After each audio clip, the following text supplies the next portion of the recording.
जुलाई 16, 1945 new Mexico का रेगिस्तान। एक ऐसी रोशनी जो सूरज से भी 10,000 गुना ज्यादा तेज थी।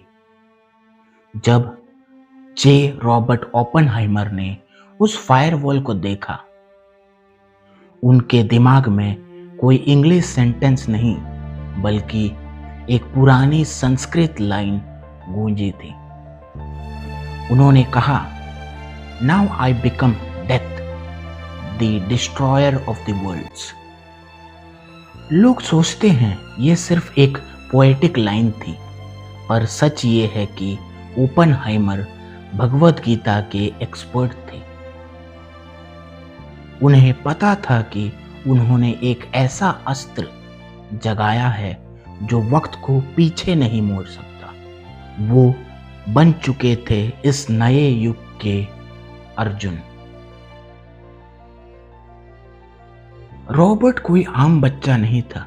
9 साल की उम्र में वो ग्रीक और लैटिन पढ़ रहा था। 12 साल की उम्र में वो मिनरल्स पर रिसर्च पेपर लिख रहा था। वो हार्वर्ड गया और 4 साल की डिग्री सिर्फ 3 साल में खत्म कर दी।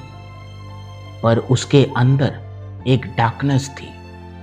कैम्ब्रिज में उसने अपने ट्यूटर के डेस्क पर ही एक पॉइजन्ड एप्पल तक रख दिया था। लेकिन उसकी असली किस्मत चमकी जर्मनी के गोटिंगन में। वहां उसने मैक्स बॉर्न और हाइजेनबर्ग जैसे जायंट्स के साथ मिलकर क्वांटम मैकेनिक्स की भाषा सीखी। सिर्फ 23 साल की उम्र में उसने पीएचडी की और दुनिया को बताया कि एटम्स के अंदर की दुनिया हमारी सोच से भी ज्यादा अजीब है। ओपेनहाइमर फेमस क्यों था? सिर्फ बॉम्ब के लिए नहीं, साइंस की दुनिया में उसका दबदबा था। पहला, बॉर्न ओपेनहाइमर एप्रोक्सीमेशन। इसने बताया कि कैसे आइटम्स के न्यूक्लियाई और इलेक्ट्रॉन्स अलग अलग बिहेव करते हैं। मॉडर्न केमिस्ट्री इसके बिना अधूरी है। दूसरा, उसने 1939 में एक ऐसी चीज प्रेडिक्ट की जो उस वक्त साइंस फिक्शन लगती थी, ब्लैक होल्स। उसने प्रूव किया जब एक मैसिव स्टार मरता है तो ग्रेविटी उसे इतना दबाती है कि वो स्पेस टाइम में एक छेद बना जाता है। सोचिए, बॉम्ब बनाने से पहले ही ओपेनहाइमर इनफाइनाइट डिस्ट्रक्शन की मैथ सॉल्व कर चुका था। 1938 में बर्लिन में न्यूक्लियर फिजन डिस्कवर हुआ। साइंटिस्ट ने यूरेनियम एटम्स को तोड़ दिया था।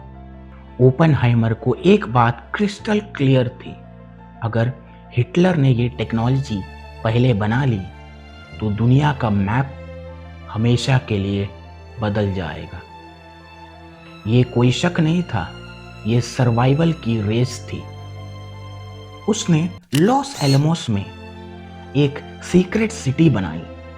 6000 लोगों को लेकर वो दिन रात एक ही कैलकुलेशन करता था, क्रिटिकल मास, मतलब कितना यूरेनियम या प्लूटोनियम चाहिए एक पूरे शहर को मिट्टी में मिला देने के लिए। सबसे बड़ा सवाल, उसने कृष्ण जी की लाइंस ही क्यों रिपीट की? गीता में कृष्ण जी अर्जुन से कहते हैं, वक्त ही सब कुछ खत्म करता है।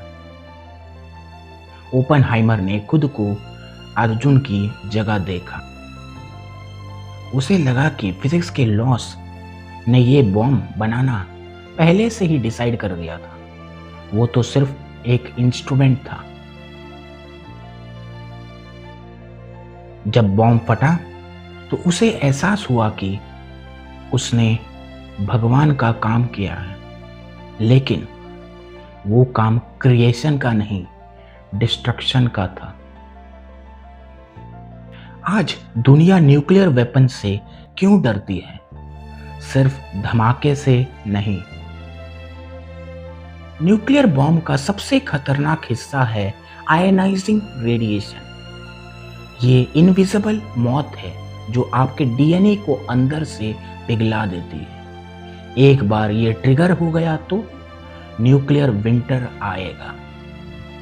सूरज की रोशनी सालों तक धरती पर नहीं पड़ेगी और सब कुछ खत्म हो जाएगा। ओपनहाइमर ने कहा था, फिजिसिस्ट हैव नोन सिन। उन्हें पता था कि उन्होंने इंसानियत के हाथ में एक ऐसी तलवार दे दी है जिसे हमेशा के लिए म्यान में ही नहीं डाला जा सकता। हम आज भी ओपनहाइमर की बनाई हुई परछाई में जी रहे हैं। लाइट तो मिल गई, पर अंधेरा अब भी बाकी है। अंधेरा अब भी बाकी है। अगर ये इंफॉर्मेशन आपको इंफॉर्मेटिव लगी तो फॉलो करिए। This is Kurup sir. जय हिंद।